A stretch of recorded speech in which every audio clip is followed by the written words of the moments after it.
ಇದು ಜನರಿಗೆ ನಿಮಗೆ ಏನು ಈ ಒಂದು ಪಾದಯಾತ್ರೆಯನ್ನ ಬಿಜೆಪಿಯವರು ಹಮ್ಮಿಕೊಂಡಿದ್ದಾರೆ. ನಾವು ಕಾಂಗ್ರೆಸ್ ಪಕ್ಷ ರಾಮನಗರದಲ್ಲಿ ಇವತ್ತು ಜನ ಆಂದೋಲನ ಸಭೆಯನ್ನು ಏನು ನಡೆಸ್ತಾ ಇದ್ದೇವೆ. ಬಿಜೆಪಿಯವರು ಮತ್ತು ಜನತಾದಳದವರ ಮುಖಂಡರು ಅವರು ನಾನು ಹೇಳಲಿಕ್ಕೆ ಈ ಸಂದರ್ಭದಲ್ಲಿ ಬಯಸ್ತಾ ಇದ್ದೇನೆ.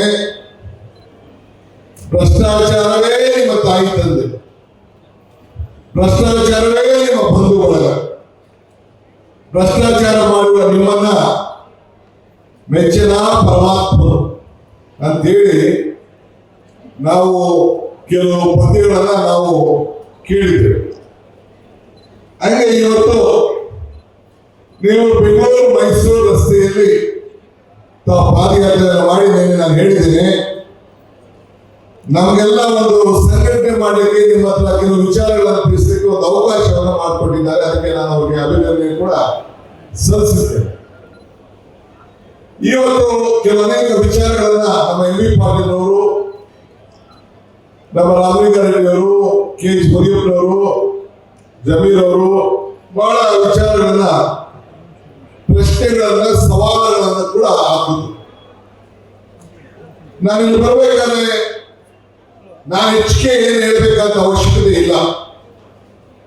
ನನಗೆ ಕುಮಾರಸ್ವಾಮಿ ಅವರಿಗೆ ಒಂದು ಕೆಲವು ಪ್ರಶ್ನೆಗಳನ್ನು ಹಾಕ್ತೇನೆ, ನಾನೇ ಬೇಕು ಅಂತ ಹಾಕ್ತೇನೆ. ಯಾಕೆಂದ್ರೆ ಅವ್ರು ನನಗೆ ಹೇಳಿದ್ರು, ನನ್ನ ಕರ್ಕೊಂಡು ಹೋಗ್ಲಿಕ್ಕೆ ಮಿಲಿಟರಿ ಅವರು ಕರ್ಕೊಂಡು ಹೋಗ್ತಾರೆ ಅಂತ. ಅಂದ್ರೆ ಅರ್ಥ, ನಾನು ನಿನ್ನ ಬಿಹಾರಿಗೆ ಕಳಿಸ್ತೀನಿ, ನಾನು ಕೇಂದ್ರ ಮಂತ್ರಿ ಆಗಿದ್ದೀನಿ, ನಿನ್ನನ್ನ ಕರ್ಕೊಂಡು ಹೋಗಕ್ಕೆ ಮಿಲಿಟರಿ ಅವರು ಬರ್ತಾರೆ ಅಂತ ಹೇಳಿದ್ರು ಮಿಸ್ಟರ್ ಕುಮಾರಸ್ವಾಮಿ. ನಾನು ಬಿಹಾರ್ ಜೈಲು ನೋಡಾಯ್ತು, ನಿನ್ನ ಕೇಸ್ಗಳು ನೋಡಾಯ್ತು, ನನ್ನ ಕುಟುಂಬದ ಮೇಲೆ ಹಾಕಿದಂತ ಕೇಸ್ಗಳು ಕೂಡ ನೋಡಾಯ್ತು. ಇದಾದ ಮೇಲೆ ಜನ ಈ ಡಿ ಕೆ ಶಿವಕುಮಾರ್ ನಾಯಕತ್ವಕ್ಕೆ 136 ಸೀಟು ಕೊಟ್ಟು ಈ ರಾಜ್ಯದ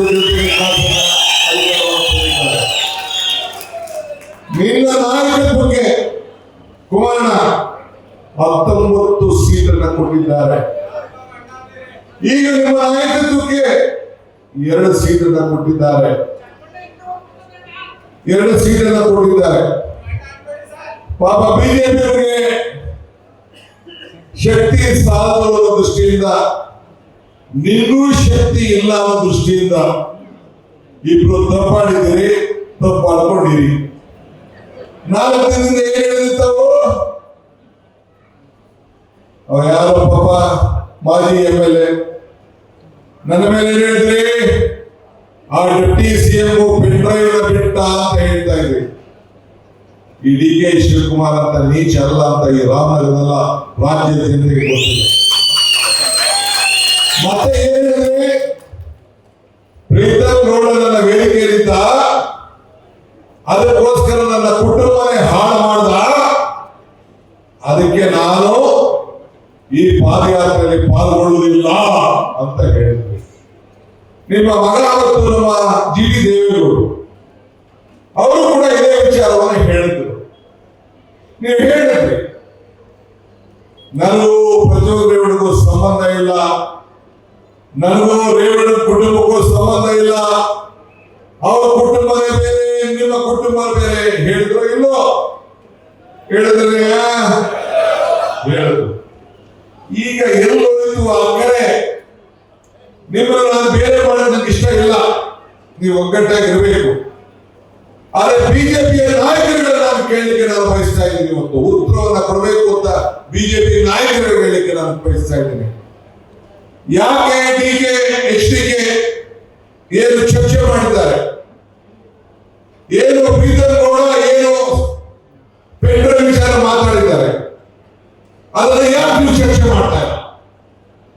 ಯಾಕೆ ಈ ರಾಜ್ಯದ ಪ್ರಧಾನಮಂತ್ರಿಗಳು ರಾಷ್ಟ್ರದ ಪ್ರಧಾನಮಂತ್ರಿಗಳು ಮಾತಾಡೋದು ಪೆಟ್ರೋಲ್ ಬಗ್ಗೆ, ಹೆಣ್ಮಕ್ಳಿಗೆ ರಕ್ಷಣೆ ಕೊಡೋ ಬಗ್ಗೆ ಮಾತಾಡೋದು? ಬಿಜೆಪಿ ನಾಯಕರು ಯಾಕೆ ಪಾಲ್ಗೊಳ್ಳಿದ್ರಿ? ಈಗ ಯಾಕೆ ಪಾಲ್ಗೊಳ್ಳಿದ್ದೀರಿ? ನಿಮ್ಮ ಪಾದಯಾತ್ರೆಯಲ್ಲಿ ಬಂದಂತ ದೃಶ್ಯಗಳು, ಘಟನೆಗಳು ಎಲ್ಲ ಕೂಡ ಬಿಚ್ಚಿ ಬಿಚ್ಚಿ ಬಿಚ್ಚಿ ಚರ್ಚೆ ಮಾಡಿ ಈ ರಾಜ್ಯದ ಜನತೆಗೆ ಹೇಳಬೇಕು ಅಂತ ಹೇಳಿ ನಾನು ಜನತಾದಳ ಮತ್ತು ಬಿಜೆಪಿ ಇಬ್ಬರು ಕೂಡ ನಮ್ರತೆಯಿಂದ ಮನವಿಯನ್ನು ನಾನು ಮಾಡ್ತಾ ಇದ್ದೇನೆ. ಹೋರಾಟವನ್ನು ಮಾಡಬೇಕು ಅಂತಿದ್ದೀರಿ. ಈ ತಾಯಿ ಹೆಣ್ಣುಮಕ್ಕಳ ಗೌರವ, ರಕ್ಷಣೆ, ಮಾನ ಮರ್ಯಾದೆ ಯಾವ ರೀತಿ ಅಂತ ಹೇಳಿದ್ರೆ ಶಿಕ್ಷೆ ಹಾಕಬೇಕು ಅಂತ ತಾವು ತಮ್ಮ ಮನಸ್ಸಿನಲ್ಲಿ ಅಳಕೊಂಡಿದ್ದೀರಲ್ಲ, ಬಿಜೆಪಿಯ ಸ್ನೇಹಿತರು ಅದನ್ನ ಬಿಚ್ಚಿ ಚರ್ಚೆ ಮಾಡಬೇಕು ಅಂತ ಹೇಳಿ ಈ ಸಂದರ್ಭದಲ್ಲಿ ನಾನು ಒತ್ತಾಯ ಮಾಡಲಿಕ್ಕೆ ನಾನು ಬಯಸ್ತಾ ಇದ್ದೇನೆ.